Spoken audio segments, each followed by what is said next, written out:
అదివో అల్లదివో శ్రీహరివాసము 10,000 శేషుల పడగలమయము అదివో అల్లదివో శ్రీహరివాసము. వాస్తవానికి ఇది ఒక చందమామ కథ. సుమారు 5 దశాబ్దాల క్రితం చదివినా ఇప్పటికీ హృదయంలో అలాగే నిలిచిపోయింది. తరచూ మనసును వెంటాడుతూనే ఉంటుంది. దీని తర్వాత ఇలాంటి కథలు చాలా వచ్చినందున బహుశా ఇందులో మీకు కొత్తదనం దొరకకపోవచ్చు. కానీ సందేశం మాత్రం అద్భుతం, అనిర్వచనీయం. అడవిలో తపస్సు చేసుకునే ఒక ముని మంచినీళ్లు తెచ్చుకోవడానికి కడవ తీసుకుని నదికి వెళ్ళాడు. నదిలో నీళ్లు పట్టుకునే వేళ ఆ పక్కనే పొదల్లో ఎవరో ఒక మనిషి స్పృహ లేని స్థితిలో పడి ఉండడం గమనించాడాయన. ఆ వ్యక్తికి ఒంటి నిండా గాయాలు, తీవ్రంగా రక్తస్రావం అవుతోంది. ముని అతనిపై జాలిపడి అతి కష్టం మీద భుజం మీద ఎత్తుకొని తన ఆశ్రమానికి తీసుకువచ్చాడు. శుశ్రూషలు చేశాడు. గాయాలు కడిగి పసరు మందులు వేసి కట్లు కట్టాడు. ఎలాగైతేనేం కొన్ని గంటల తర్వాత అతనికి స్పృహ వచ్చింది. తాను ఒక ముని ఆశ్రమంలో ఉన్నట్టు గ్రహించి అతను మునీశ్వరుడికి నమస్కరించాడు. తాను ఒక బాటసారినని, అడవిలో దారి తప్పిన తనను కొన్ని అడవి మృగాలు వేటాడి దాడి చేయడంతో గాయపడ్డానని చెప్పాడు. సరే, ఎప్పుడు తిన్నావో ఏమో, భోజనం చేస్తావా? అతన్ని ఆప్యాయంగా అడిగాడు ముని. కడుపు నకనకలాడుతూ ఉండడంతో చేస్తానన్నట్టు తల ఊపాడు ఆ బాటసారి. వెంటనే అతనికి క్షణాల మీద పంచభక్ష పరమాన్నాలతో విందు భోజనం వడ్డించాడు మునీశ్వరుడు.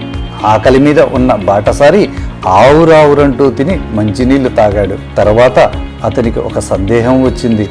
ఈ నట్టడవిలో ఈ ముని అతిథికి పంచభక్ష పరమాన్నాలు క్షణాల మీద ఎలా సమకూర్చాడు అని. అదే విషయం మునిని అడిగాడు. ముని చిరునవ్వు నవ్వుతూ, నా దగ్గర ఒక అక్షయ పాత్ర ఉన్నది. అది కోరుకున్న ఆహారం ఇస్తుంది. దాని సాయంతోనే నీకు విందు భోజనం పెట్టగలిగాను అని దాపరికం లేకుండా చెప్పాడు. స్వామి, దానిని నేను ఒకసారి చూడవచ్చునా? కుతూహలంగా అడిగాడు బాటసారి. అదెంత భాగ్యం, ఇదిగో చూడు అంటూ దాన్ని తెచ్చి అతనికి చూపి తిరిగి వెళ్లి మేకుకు ఉన్న తన జోలిలో పెట్టుకున్నాడు ముని. నిజానికి ఆ అగంతకుడు బాటసారి కాదు, ఒక దొంగ.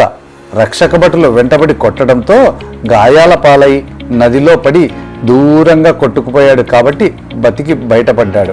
4 రోజుల పాటు ఆశ్రమంలో విశ్రాంతి తీసుకున్న తర్వాత ఇక వెళ్తానని అతను మునితో చెప్పాడు. 4 రోజుల అక్షయపాత్ర ద్వారా కమ్మని విందు భోజనం లభించడంతో అతనికి ఒంట్లో శక్తి చేకూరింది. కానీ అతని మనసులో ఆలోచన వేరుగా ఉంది. ఎలాగైనా ఆ అక్షయపాత్ర కొట్టేస్తే తన దరిద్రం తీరిపోతుంది అనుకున్నాడు. ఆ రాత్రి ముని నిద్రపోయాక అతను జోలెలో అక్షయ పాత్రను తీసుకొని ఆశ్రమం నుంచి పారిపోయాడు.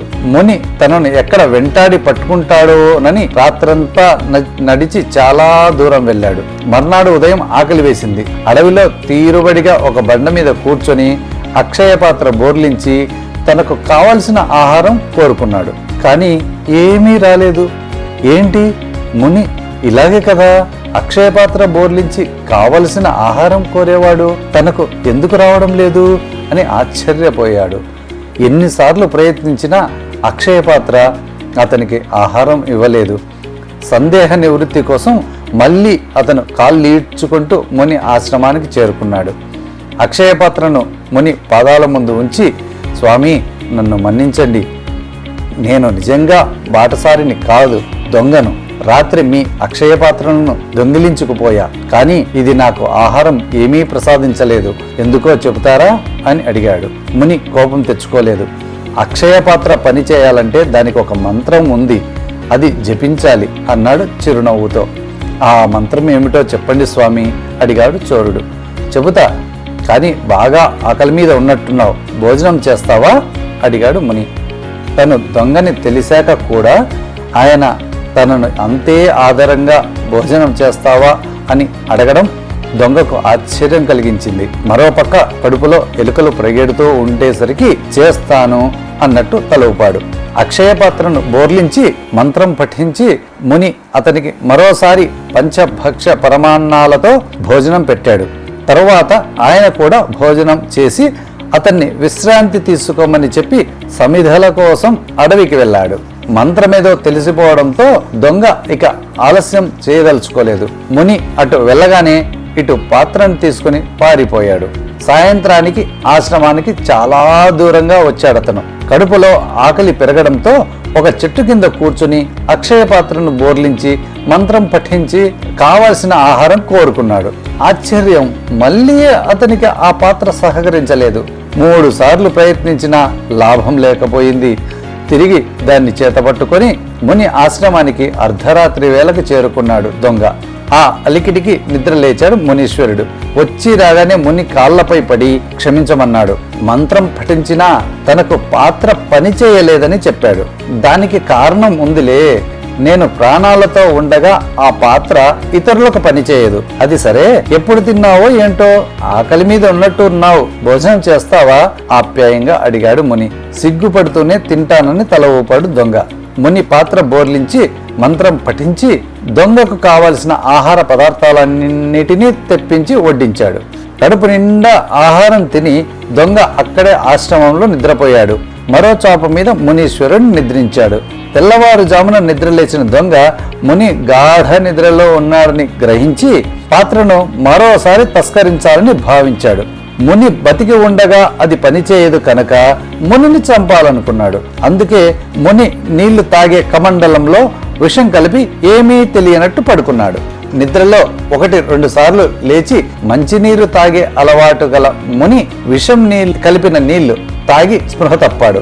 ఆయనలో చలనం లేకపోయేసరికి చనిపోయాడని భావించాడు దొంగ. అమ్మయ్యా, పీడ పోయింది, మునీశ్వరుడు చచ్చిపోయాడు, ఇక భయం లేదు అనుకొని దొంగ అక్షయ పాత్రను సంగ్రహించుకుపోయాడు. అలా నడిచి నడిచి నడిచి చాలా దూరం వెళ్ళాక ఆకలి వేసి భోజనం చేయాలనుకొని ఒక చెరువు ఒడ్డున పచ్చికలో కూర్చున్నాడు. పాత్ర బోర్లించాడు. నిష్ఠగా మంత్రాన్ని జపించాడు. తర్వాత తనకు కావలసిన పదార్థాలు కోరుకున్నాడు.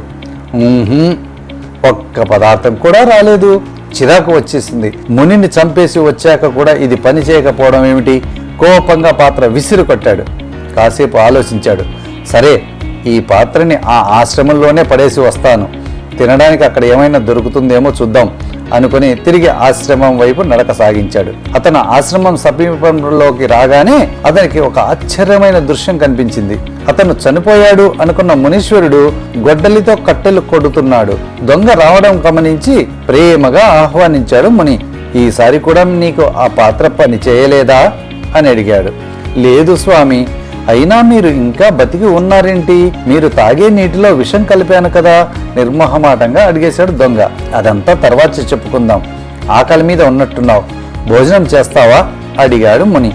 దొంగ తల ఊపడంతో పాత్ర బోర్లించి అతనికి కావలసిన పదార్థాలు వడ్డించాడు మునీశ్వరుడు. దొంగకు సిగ్గుగా ఉంది. ముద్ద నోట్లో పెట్టుకోబోయేసరికి అతనికి దుఃఖం పొంగుకొచ్చింది. చివరికి తనను చంపడానికి ప్రయత్నించిన ఈ మునికి కోపమే లేదు. ఇప్పుడు కూడా ఆకలి మీద ఉన్నావు, భోజనం చేస్తావా అన్నాడు. అతని పరిస్థితి గమనించి మునీశ్వరుడు చిరునవ్వుతో అన్నాడు, నేను నిత్యం యోగా ప్రాణాయామం చేస్తాను, సూర్య నమస్కారాలు చేస్తాను, ఎలాంటి విషము నన్నేమీ చేయలేదు, అందుకే ప్రాణాలతో ఉన్నాను అంటూ తన జీవ రహస్యం చెప్పాడు.